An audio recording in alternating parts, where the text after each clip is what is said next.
Dr. Judy Chu you had on, Yes. who talked about the meaning of boys and kids.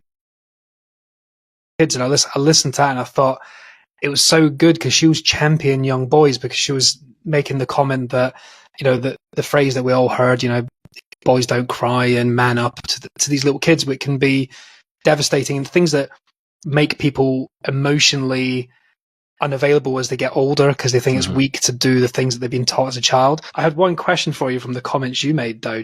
You've got a 4-year-old and a 3-year-old, you said, yeah? Yes. Now, I don't think you would deliberately or intentionally, but would you say you bring them up equally? I don't mean favour one, but do you teach the boy something different that you... I mean, I think we should, to a degree, but do you teach the boy different things to the girl? You know what? That is a brilliant question. It's a brilliant question because I hadn't thought about it until I started the podcast. And funnily enough, it was the conversation I was having with Dr. Judy Chu.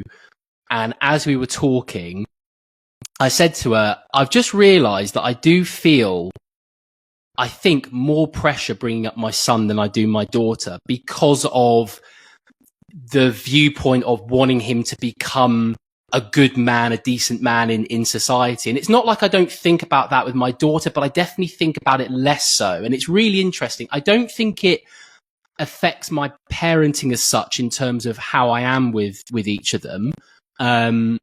Because I feel like it's relatively balanced and I don't change that much. But I do definitely feel that additional pressure. And I've spoken to other fathers of boys and they've actually said the same thing, again, without realizing it. But yeah, Dr. Judy Chu is a fantastic guest. Another one, Niobe Way, who's the author of Rebels with a Cause.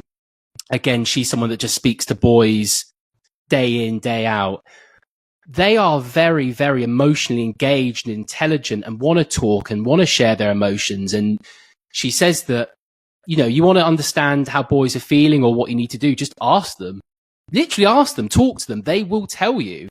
But they unfortunately do get conditioned out of it. A lot of them do, by, as you were saying, phrases there like man up, be a man, don't cry. This phrase called the man box that a lot of boys get put in, which is very much delivering those messages.